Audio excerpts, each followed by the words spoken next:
Hey ladies.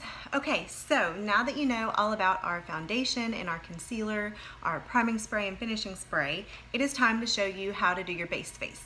Now, what is your base face? Your base face starts off with your clean and fresh face already that has been cleansed, moisturized, and it's just your clean palette that you're starting out with. It is then putting your prime spray, your foundation, your concealer, and your setting. Okay, so let's get started. I am using Olive 2, which is my shade. I go back and forth between Olive 4 and Olive 2 depending on how much I've been in the sun. There are several different ways to apply our foundation. I obviously use a buffing brush. That's just my choice. We also have our Blenderful, which is, just the latex-free blenders. Or you can choose to use a sponge. It's kind of just whatever floats your boat, whatever method works best for you. I just prefer a brush. So I'm rubbing it in, and because it is wax-based, remember you're not using a whole lot of it at all. It's just barely coating the brush. So I get some on the brush and I just kind of dab it around.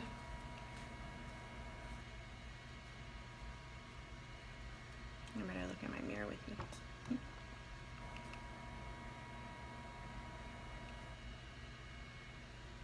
So just because I'm touching into the compact doesn't mean necessarily that I'm picking up a ton of product, because in all reality you are hardly picking up anything.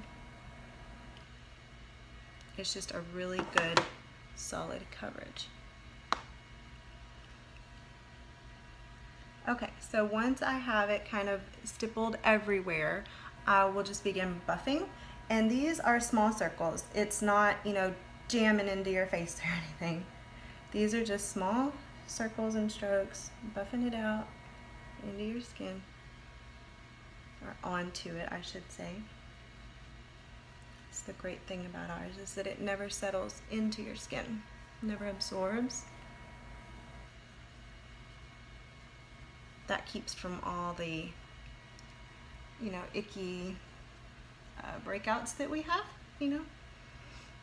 It doesn't settle into your pores, doesn't absorb into your skin, so you never have that clogging issue, you never have the breakout factor. And of course, always make sure you get really good right here, because most everybody has that little red area right there.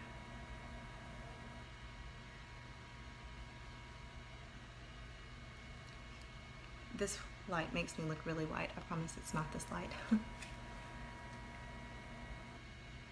And just like that, your flawless coverage, and your skin is breathing. It's not cakey, it's not anything like that. Just a very thin layer covering of foundation that is completely flawless.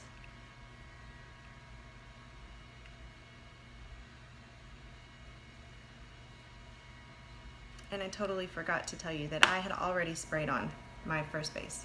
Sorry.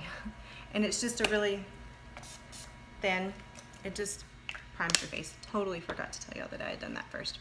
That's part of my clean face routine before I start. Okay, then will come my concealer.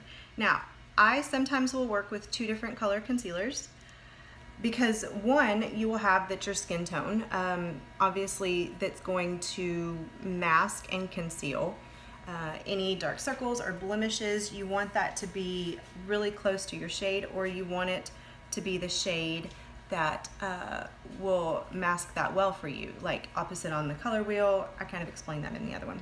And then I also work with 0, which is our lightest concealer, because I will go back on top and just kind of do a highlight effect.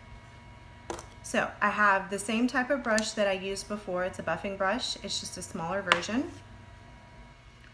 And I will pick up the concealer. Again, I'm rubbing it in there, but it's not coating the brush with a ton. And you're just going to swipe under here and make like a little triangle. And just kind of dab it into place like we did with the foundation.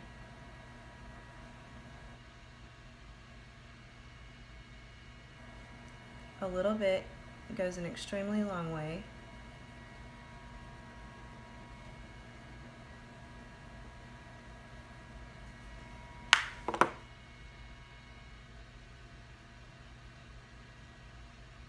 And I do it on top of my lids too as well. It acts as a, you know, eye primer beforehand. Just make sure whenever you're doing like your setting powder that you don't cover that up, or you'll have to put more on your lids as a concealer before your shadow. Now, the common misconception is that you should do your concealer before your foundation, and you don't want to do that because then you're just kind of covering what, you know, the concealer that you were trying to conceal and mask everything with. A lot of times it'll just cover it. So if you'll do your concealer last, it will give you the most maximum coverage that you need, and you won't be covering it up with your foundation. Now, this time, I'm not going to do the highlight. I like it like this. It looks really well to me. Okay.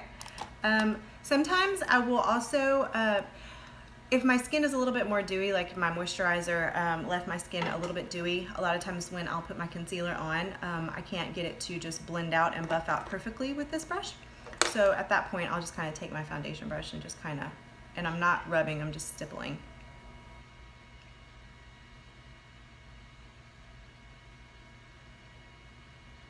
Just stippling. You could do that with a Blenderful or a sponge.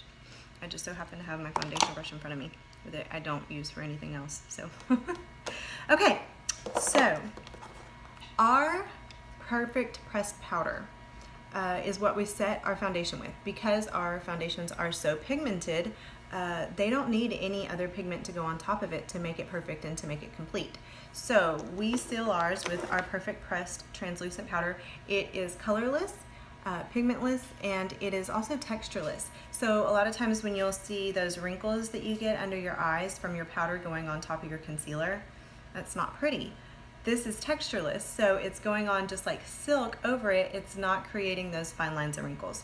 I like to use a dome shape brush for this.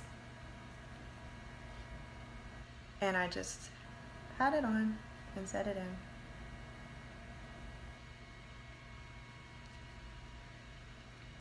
Now I only do this under my eye to set in my concealer for right now, and I'll show you why in the next video.